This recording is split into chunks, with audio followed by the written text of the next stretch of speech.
नमस्कार, मैं रवीश कुमार। एक महीने का 12,500 और एक साल का 1.5 लाख यह मुंबई के अटल सेतु का किराया है, जिसे टोल टैक्स कहते हैं। नवी मुंबई से मुंबई आने जाने वालों को हर दिन 375 रुपए लगेंगे और डेली पास बनाना चाहेंगे तो एक दिन का पास 625 रुपए का होगा और एक महीने का 12,500 और साल का 1.5 लाख। यह केवल कार वालों का रेट है। आज खबर आई कि इस रेट को 200 रुपए किया गया है 250 की जगह, मगर यह साफ नहीं कि इससे 12,500 के पास पर कितना फर्क पड़ेगा और ट्रक वालों के लिए रेट क्यों नहीं कम किया गया है। इस रेट कार्ड को लेकर ट्विटर पर कुछ लोग हाहाकार मचाने का प्रयास कर रहे हैं, मगर हाहाकार मच नहीं रहा है। क्या नवी मुंबई के लोगों ने इस रेट को स्वीकार कर लिया है कि एक महीने का पास 12,500 का होगा तो उन्हें कोई दिक्कत नहीं। मिनी बस और बस वालों को 1,000 और 2,075 रुपए देने होंगे हर दिन के। जाहिर है बस का किराया भी बढ़ सकता है और जो नहीं किराया दे सकेगा उसके लिए भी पुराना रास्ता बंद नहीं किया गया है। कितनी मेहरबानी की है सरकार ने। ऐसे लोग चाहे तो 2 घंटे में नवी मुंबई से मुंबई की दूरी तय कर सकते हैं। क्या नवी मुंबई में इतने अमीर लोग रहते हैं जो हर दिन मुंबई आने जाने के लिए इस पुल का टोल एक महीने का 12,500 देंगे? अगर नाराज होते तो इन सभी के पास ट्विटर से लेकर फेसबुक तो है ही, अपना वीडियो रिकॉर्ड कर विरोध जता सकते थे। मुंबई के लोग ही बेहतर बता सकते हैं कि उन्हें इस बात से ऐतराज है या नहीं। लेकिन ये मानकर नहीं चलना चाहिए कि किसी को इसमें गलत नहीं लग रहा है। लोगों को याद नहीं रहता कि कार खरीदते समय रोड टैक्स देते हैं, पेट्रोल भराते समय भी टैक्स देते हैं, इनकम पर तो टैक्स देते ही हैं। महीने का 12,500 का पास उनके लिए ज्यादा होगा।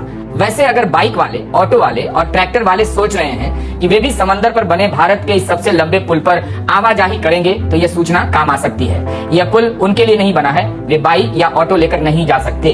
भारत के इस सबसे लंबे और इस सबसे सस्ते पुल की कहानी उस भारत में कैसे कही जाए जिसने इस तरह के सवालों को खुद ही दफन कर दिया है। भारत की सालाना आय, प्रति व्यक्ति आय 1,13,395 रुपए है।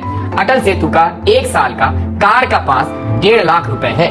समंदर पर बना यह भारत का सबसे लंबा पुल बताया जा रहा है। इसकी लंबाई 21.8 किलोमीटर है। 16.5 किलोमीटर की दूरी आप अरब सागर के ऊपर से करते हैं, यानी इसका अधिकांश हिस्सा समंदर के ऊपर से जाता है। इस पुल का नाम भी काफी लंबा है, अटल बिहारी वाजपेयी शिवड़ी नावा शेवा अटल सेतु, और इसका उद्घाटन प्रधानमंत्री नरेंद्र मोदी ने किया है। अंग्रेजी में नाम थोड़ा आसान है, मुंबई ट्रांस हार्बर लिंक। इसके जरिए नवी मुंबई से लोग मात्र 20 मिनट में मुंबई आ जाएंगे। 2 घंटे की बचत का दावा किया जा रहा है। लेकिन इस पुल से आने जाने का जो किराया लिया जा रहा है उसे लेकर कांग्रेस की प्रवक्ता सुप्रिया श्रीनेत ने ट्वीट किया है कि कार के लिए महीने का 12,500 का पास बनेगा, मतलब 1.5 लाख रुपए हर साल, और ट्रक के लिए मासिक 41,500 का पास बनेगा, यानी हर साल का 4.98 लाख, करीब 5 लाख रुपए।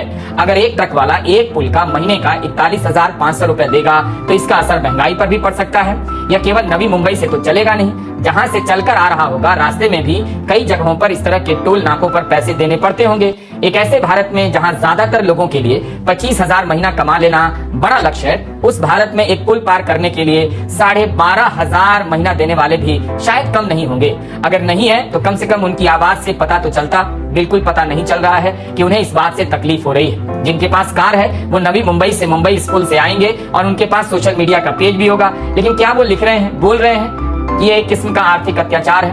उनकी चुप्पी के पीछे केवल डर कारण नहीं है, बल्कि अब वो इन मुद्दों को बोलने के लायक भी नहीं समझते हैं। कमाल का रेट है इस पुल का। क्या यह रेट जानबूझकर रखा गया है ताकि इस पुल से केवल पैसे वाले गुजर सकें? हर कार वाला तो पैसे वाला नहीं होता। वो अगर एक दिन के आने जाने का 500 और महीने का 12,500 देगा तो इसका मतलब है कि इस पुल से गुजरना उसके लिए सपना हो जाएगा। लेकिन सरकार ने सोचा है तो आम जनता के लिए अच्छा ही सोचा होगा। पर क्या हम मान लें कि इस रेट से किसी को फर्क नहीं? क्या लोगों ने तय कर लिया है कि ट्रैफिक जाम से मुक्ति के लिए उनसे इतना पैसा वसूला जाए और उफ तक ना करें? भारत में कार देखकर हर किसी के अमीर होने का अंदाजा आप नहीं लगा सकते। बेशक पैसे वालों के पास कारें होती हैं, एक नहीं 4 होती हैं, मगर इनकी संख्या बहुत कम होती है। आम भारतीय अपनी कमाई का सारा कुछ लगाकर मकान और कार खरीद लेता है और फिर खाली हो जाता है। 2 जनवरी 2024 के इकोनॉमिक टाइम्स में गायत्री नायक की एक रिपोर्ट है, शीर्षक है भारतीय अपनी बचत से निकाल कर रहने के लिए घर और चलाने के लिए कारें खरीद रहे हैं। बचत से निकालकर कार खरीदने के बाद क्या इनकी हैसियत होगी कि साल में 1.5 लाख रुपए देकर इस पुल से हर दिन आना जाना कर सकेंगे? गायत्री नायक ने अपनी रिपोर्ट में सरकारी आंकड़ों का ही हवाला दिया है और लिखा है कि 1 साल के भीतर घरेलू और वित्तीय शुद्ध बचत में 6% की गिरावट आई है। यानी लोग अपनी बचत से खरीद रहे हैं, उनकी बचत घट रही है। ऐसा इसलिए है कि सरकार सार्वजनिक परिवहन पर कम पैसे खर्च करती है। लोग मजबूर हो जाते हैं कि अपने लिए कार खरीदें। 2020-21 के दौरान ये जीडीपी का 11% था। इतनी बचत होती थी, लेकिन 2023 वित्त वर्ष में घटकर 5.1% हो गई। एक साल में प्रति व्यक्ति आय से भी ज्यादा है स्कूल का खर्चा। जिस देश में घरेलू बचत घटती जा रही हो, उस देश में टोल का किराया इतना महंगा हो और वो मुद्दा ना हो, इसका मतलब है उस देश में लोग नहीं रहते हैं, जिसका एक नाम जनता भी है।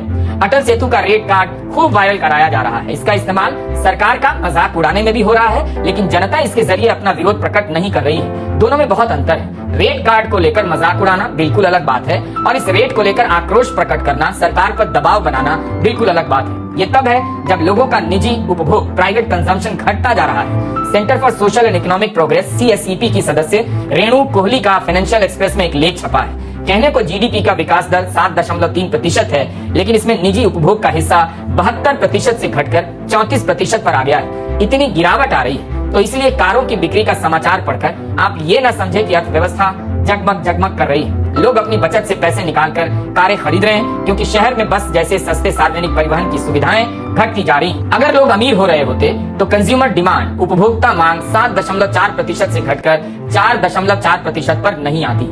2022 में उपभोक्ता मांग 11.2% पर थी। घरेलू बचत भी घट रही है। यह सब बता रहा है कि लोगों की आर्थिक शक्ति लगातार कमजोर हो रही है, और उसी समय में एक ऐसे पुल का उद्घाटन हो रहा है जिससे हर दिन आने जाने का किराया 500 रुपए है, महीने का 12,500। पेट्रोल से कई गुना तो टोल का खर्चा लग जाएगा। जब लोकसभा में सरकार से पूछा गया कि नेशनल हाईवे अथॉरिटी के खिलाफ टोल टैक्स को लेकर विरोध प्रदर्शन हो रहे हैं, क्या सरकार ने नोट किया है, तो सरकार का जवाब था नहीं। टोल टैक्स के विरोध में कोई विरोध प्रदर्शन नहीं देखा गया है। यह जवाब 10 अगस्त 2023 का है, नितिन गडकरी ने लोकसभा में दिया है। मगर उसी साल जून महीने की यह रिपोर्ट देखिए। बरनाला जालंधर हाईवे पर टोल नाके को हटाने के लिए 283 दिनों का प्रदर्शन चला। सरकार को जगजीतपुरा टोल प्लाजा हटाना पड़ा। यह आंदोलन अगस्त 2022 में शुरू हुआ। फिर अगस्त 2023 के जवाब में सरकार लोकसभा में कहती है कि टोल नाके के खिलाफ कोई प्रदर्शन नहीं हुआ। मेरठ गढ़ रोड पर टोल प्लाजा हटाने को लेकर किसानों ने कई दिनों का प्रदर्शन किया। पंजाब में भी खराब सड़कों के कारण किसानों ने वहां के सबसे बड़े टोल प्लाजा को बंद करवा दिया। अक्टूबर में महाराष्ट्र में मनसे ने टोल नाके के खिलाफ प्रदर्शन किया। राज ठाकरे ने तो कह दिया कि अगर MNS के कार्यकर्ताओं को यह सुनिश्चित नहीं करने दिया गया कि छोटे वाहन को टैक्स छूट मिले, तो टोल प्लाजाओं को आग लगा देंगे। इस तरह के प्रदर्शन अगस्त 2023 के पहले हुए हैं, मगर सरकार लोकसभा में कह देती है कि टोल नाकों का विरोध नहीं हुआ। आपको याद है कि किसान आंदोलन के समय एक मांग यह भी थी कि टोल नाकों से पैसे की वसूली बंद हो, लेकिन धीरे धीरे टोल से वसूली बढ़ती जा रही है। मीडिया रिपोर्ट देख रहा था, आम आदमी पार्टी की सरकार बनने के बाद पंजाब में 10 टोल प्लाजा बंद कराए गए हैं।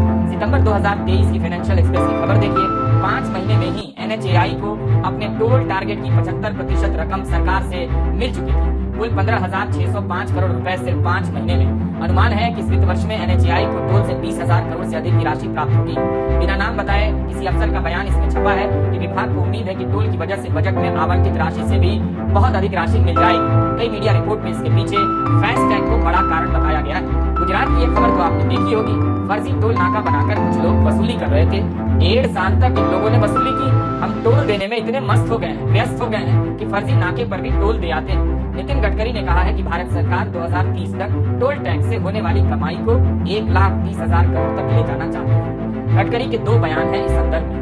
एक बयान 2021 का है कि 2025 तक टोल टैक्स का राजस्व 1,34,000 करोड़ का हो जाएगा। फिर 2023 में उनका बयान है कि 2030 तक लक्ष्य हासिल हो जाएगा 1,30,000 करोड़। इसलिए जरूरी है कि सरकार के इस लक्ष्य को पूरा करने के लिए लोग 1 महीने में 12,500 रुपए का टोल टैक्स तो दें, और भूल जाए कि कार खरीदते समय रोड टैक्स भी जमा कराए हैं, जिनसे सड़कें बनती हैं, पुल का निर्माण होता है। कभी टैक्स की मार से चिल्लाने वाला मध्यम वर्ग अब इसका नाम ही नहीं लेता। नाम लेता है सिर्फ कितने महीनों से पेट्रोल, डीजल और CNG के दाम बढ़े हुए हैं। लोगों को चुभता भी होगा, मगर लोग इन सब मसलों से एडजस्ट भी करने लगे। एक समय जरूर था 2014 से पहले, और आज भी दुनिया के कई देशों में ऐसा समय है कि महंगाई की खबरों से सरकार चिंतित होती है, जनता प्रदर्शन करने लग जाती है। लेकिन भारत में पेट्रोल और डीजल के दाम जितने बढ़े हैं, उसके आधार पर कहना मुश्किल है कि जनता इतनी परेशान हो गई है कि सरकार के पसीने छूट जाएं। पूरा साल महंगाई में निकल गया, जनता की बचत का क्या हाल हुआ होगा। लेकिन जनता ही इस बात से इनकार कर दे कि हम परेशान हैं, मगर आप हमारी परेशानी को लेकर क्यों परेशान हैं, तब आप क्या करेंगे? फिर ऐसी खबरें कहाँ जाकर खड़ी होंगी? क्या समय आ गया है कि महंगाई और बेरोजगारी से जुड़ी खबरों को पुराने राजनीतिक नजरिए से देखना बंद कर दिया जाए और इनका कवरेज बंद हो जाए? जो कुछ लोग इन मसलों को कवर करते हैं, वे भी अब हाथ धो लें। भारत की राजनीति में महंगाई और बेरोजगारी नाम के 2 मुद्दों की मौत हो चुकी है। इसे स्वीकार कर लेने में क्या हर्ज है? एक तरफ अर्थव्यवस्था से जुड़ी इस तरह की खबरें हैं, तो दूसरी तरफ इसे लेकर इतने दावे हैं, इतने तरह के टारगेट हैं कि आम लोग तय नहीं कर पाएंगे कि कौन सा टारगेट पूरा होने वाला है। अब देखिए अक्टूबर 2023 हरदीप सिंह पुरी कहते हैं पेट्रोलियम मंत्री, किसान 2023 के अंत तक 4 ट्रिलियन की अर्थव्यवस्था हो जाएगी भारत की।